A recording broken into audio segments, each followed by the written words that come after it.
নমস্কাৰ বন্ধু বান্ধৱীসকল মই মাজা আৰু আপোনালোকে চাই আছে মাজা আসাম ইউটিউব চেনেল। বন্ধু বান্ধৱীসকল আজিৰ ভিডিঅ'ত আপোনালোকক জনাম যে আয়ুৰ স্বাস্থ্য মিত্ৰৰ চাকৰি যদি আপুনি কৰিব বিচাৰে তেতিয়াহ'লে আপুনি কি কাম কৰিব লাগিব, আপোনাক কেনেকৈ ফৰ্মখন ফিল আপ কৰিব লাগিব, এই ফৰ্মখন আপুনি ক'ত জমা কৰিব, লগতে আপোনাৰ কি কোৱালিফিকেশ্যন থাকিব লাগিব, আপোনাৰ কি যোগ্যতা থাকিব লাগিব, তাৰ পিছত আপুনি আয়ুৰ স্বাস্থ্য মিত্ৰৰ চাকৰিটো পাব। এই কথাটো আজিৰ ভিডিঅ'ত আপোনালোকক জনাম। তো আয়ুৰ স্বাস্থ্য মিত্ৰৰ চাকৰিটো কিন্তু প্ৰত্যেকখন গাঁৱতে ওলাইছে, প্ৰত্যেকখন গাঁও পঞ্চায়ততে কিন্তু এই চাকৰিটো ওলাইছে। তো এটা পঞ্চায়তত কিন্তু 6জন আয়ুৰ স্বাস্থ্য মিত্ৰ কিন্তু নিযুক্তি দিয়া হ'ব। তো এই চাকৰিটো যদি আপুনি কৰিব বিচাৰে তো আপোনাৰ কিমান কোৱালিফিকেশ্যন থাকিব লাগিব, লগতে আপোনাৰ কি যোগ্যতা থাকিব লাগিব, তাৰপিছত আপুনি এইখন ফৰ্ম ক'ত পাব, এই ফৰ্মখন আপুনি ফিল আপ কৰি কাক দিব, সম্পূৰ্ণ ডিটেইলছটো আজিৰ ভিডিঅ'ত আপোনালোকক জনাম। যদি আপুনি ইচ্ছুক হয় তেতিয়াহ'লে, যদি আপুনি আয়ুৰ স্বাস্থ্য মিত্ৰৰ চাকৰিটো কৰিবলৈ ইচ্ছুক তেতিয়াহ'লে এই ভিডিঅ'টো প্ৰথমৰ পৰা শেষলৈকে চাই থাকিব। তেতিয়াহ'লে আপোনালোকে ভালদৰে বুজিব পাৰিব যে আয়ুৰ স্বাস্থ্য মিত্ৰৰ চাকৰিটো আপুনি কৰিব পাৰিবনে নাই, আপোনাৰ যোগ্যতা আছেনে নাই, লগতে এই ফৰ্মখন আপুনি ক'ত পাব, কাক জমা দিব, কেনেকৈ চিলেকশ্যন হ'ব, সম্পূৰ্ণ কথাখিনি আজিৰ ভিডিঅ'ত আপোনালোকৰ লগত আলোচনা কৰিম। তেতিয়াহ'লে ভিডিঅ'টো আৰম্ভ কৰোঁ আহা। তো বন্ধু বান্ধৱীসকল চাওক, এই ফৰ্মখন আহিছে আয়ুৰৰ ফালৰ পৰা। তো আয়ুৰ স্বাস্থ্য মিত্ৰৰ চাকৰিটো যদি আপুনি কৰিব বিচাৰে তেতিয়াহ'লে প্ৰথমতে কিন্তু আপোনাক এই ফৰ্মখন ফিল আপ কৰিব লাগিব। তো বন্ধু বান্ধৱীসকল চাওক, মিনিষ্টাৰী অফ আয়ুষৰ ফালৰ পৰা যোনটো আয়ুৰ স্বাস্থ্য মিত্ৰৰ চাকৰি ওলাইছে, প্ৰতিখন গাঁৱতে 6জনকৈ আয়ুৰ স্বাস্থ্য মিত্ৰৰ নিযুক্তি দিয়া হ'ব। তো এই আয়ুৰ স্বাস্থ্য মিত্ৰ হ'বলৈ আপোনাৰ কিন্তু মিনিমাম কোৱালিফিকেশ্যন হাই ছেকেণ্ডাৰী পাছ হ'ব লাগিব। তো আপুনি ল'ৰা বা ছোৱালী হওক, তো আপোনাৰ কিন্তু কোৱালিফিকেশ্যনটো একেই, কিন্তু ল'ৰা ছোৱালীৰ ক্ষেত্ৰত একেই কোৱালিফিকেশ্যন, আপোনাৰ কিন্তু কোৱালিফিকেশ্যনটো হাই ছেকেণ্ডাৰী পাছ হ'ব লাগিব। তো যিকোনো ষ্ট্ৰীমৰ পৰা হ'লে হ'ল, আৰ্টছ বা ছায়েন্সৰ হ'লে হ'ল, আপোনাৰ কিন্তু হাই ছেকেণ্ডাৰী পাছ কোৱালিফিকেশ্যনটো কিন্তু থাকিব লাগিব। তো আপুনি যদি এজন হাই ছেকেণ্ডাৰী কোৱালিফিকেশ্যন থকা ল'ৰা বা ছোৱালী তেতিয়াহ'লে কিন্তু এই আয়ুৰ স্বাস্থ্য মিত্ৰৰ চাকৰিটো কৰিব পাৰিব। লগতে আপোনাৰ বয়সটো কিন্তু 18 বছৰৰ ওপৰৰ হ'ব লাগিব। তো 18 বছৰৰ তলৰ ল'ৰা বা ছোৱালীয়ে কিন্তু এই আয়ুৰ স্বাস্থ্য মিত্ৰৰ চাকৰিটো কৰিব নোৱাৰে, 18 বছৰৰ ওপৰৰ হ'ব লাগিব।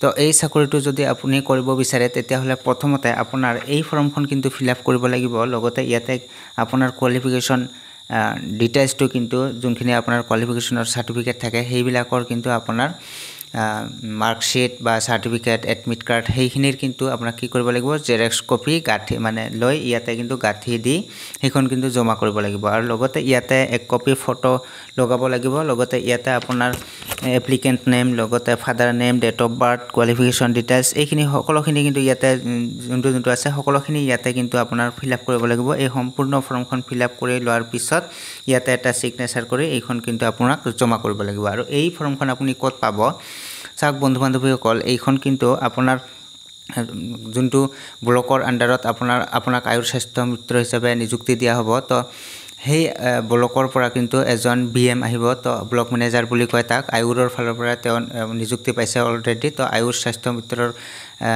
ব্লক মেনেজাৰ হয় তেওঁ। তো তেওঁ কিন্তু আপোনাৰ গাঁও পঞ্চায়তত আহি বা আপোনাৰ গাঁৱত আহি আপোনালোকক খবৰ দিব যে আপোনালোকৰ গাঁৱৰ পৰা 6জন আয়ুৰ স্বাস্থ্য মিত্ৰ লাগে বুলি। তো তাৰপিছত তেওঁ যদি আপুনি তেওঁক লগ পায় তেতিয়াহ'লে তেওঁৰ পৰা কিন্তু আপুনি এই ফৰ্মখন ল'ব পাৰিব। তাৰপিছত তেওঁক এই ফৰ্মখন ফিল আপ কৰি লৈ আপুনি তেওঁক জমা দিব। লগতে আপোনাক কি কৰিব লাগিব, এনেকুৱা এখন ফৰ্ম ফিল আপ কৰি লগে লগে আপুনি কি কৰিব, এইখন ফিল আপ কৰি কিন্তু তেওঁৰ হাতত দি দিব, সেই ব্লক মেনেজাৰজনৰ হাতত। তেওঁ কি কৰিব, এইখন লৈ সম্পূৰ্ণ ডিটেইলছটো আপুনি ইয়াতে লিখি দিব। তো এইখন লৈ তেওঁ কিন্তু প্ৰথমতে অনলাইন কৰিব। এইখন লৈ কিন্তু সেই আয়ুৰ স্বাস্থ্য BM জনে, ব্লক মেনেজাৰজনে, আয়ুৰ স্বাস্থ্য মিত্ৰ যোনজন ব্লক মেনেজাৰ থাকে ব্লকৰ পৰা আহিব, তেওঁ কিন্তু এইখন কিন্তু কি কৰিব, লৈ তেওঁ অনলাইন কৰিব। অনলাইন কৰাৰ পিছত এইখন যোনখন ফৰ্ম থাকিব, ইয়াৰ লগত যে আপুনি ডকুমেণ্টছখিনি গাঁঠি দিছে, আপোনাৰ কোৱালিফিকেশ্যন ডিটেইলছৰ ডকুমেণ্টছখিনি, লগতে ID প্ৰুফ, সেইখিনি কিন্তু তেওঁক জমা দিব। একেলগ কৰি গাঁঠি লৈ এইখন ফিল আপ কৰি লৈ সেই BM জনৰ হাতত জমা দিব। এইখন কিন্তু তেওঁৰ হাততে থাকিব, তেওঁ অফিচত জমা কৰিব।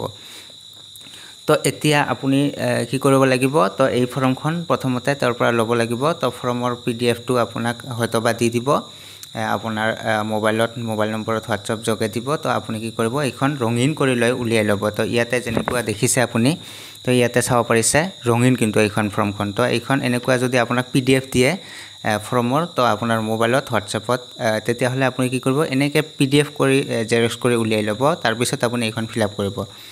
তো আপোনালোকৰ সুবিধাৰ্থে প্ৰথমতে মই কি কৰিম এই ভিডিঅ'টোৰ ডেসক্ৰিপচন বক্সতে এটা টেলিগ্ৰাম চেনেলৰ লিংক দিম তো মোৰ চেনেল হয় হেতু তো সেই চেনেলত মই অলৰেডি এই ফৰ্মৰ পিডিএফটো আপলোড কৰি ৰাখিছো তো তাৰ পৰা আপুনি ডাউনলোড কৰি ল'ব পাৰিব বা চাব পাৰিব ইয়াতে কি ফিল আপ কৰিব লাগিব আপোনালোকৰ সুবিধাৰ্থে কিন্তু মই এটো কৰিলো তো আপুনি বিচাৰিলে কিন্তু এই ভিডিঅ'ৰ ডেসক্ৰিপচন বক্সতে কিন্তু টেলিগ্ৰাম চেনেলৰ লিংকটো পাই যাব তো তাতে কিন্তু আপলোড কৰি দিয়া আছে এইখন ফৰ্ম পিডিএফটো মই আপলোড কৰি দি দিম তাৰ পৰা আপুনি ডাউনলোড কৰি ল'ব তো তাৰ পৰা ললে হ'ব মুঠৰ ওপৰ এনেকুৱা কিন্তু এখন ফৰ্ম কিন্তু আপোনাক লাগিব এটো চাকৰি কৰিবলৈ যেতিয়া আপুনি এপ্লাই কৰিব তো এপ্লাই কৰতে প্ৰথমতে কিন্তু এইটোৱে হল এপ্লাই তো এইখন হল ৰেজিষ্ট্ৰেচন ফৰ্ম তো প্ৰথমতে আপুনি এই ৰেজিষ্ট্ৰেচন ফৰ্মখন ফিল আপ কৰি ল'ব তো এইটোৱে হল প্ৰসেস ফৰ্ম ফিল আপ কৰা ৰেজিষ্ট্ৰেচন কৰাৰ তো নেক্সট এটা ভিডিঅ'ত আপোনালোকক জনাম যে এই আয়ুৰ স্বাস্থ্য মিত্ৰসকলৰ কি কাম কৰিব লাগিব আপোনাৰ গাঁওখনত আপোনাৰ যেতিয়া নিযুক্তি পাব আপুনি যেতিয়া আয়ুৰ স্বাস্থ্য মিত্ৰ হিচাপে নিযুক্তি পাব তেতিয়া আপোনাৰ কি কাম থাকিব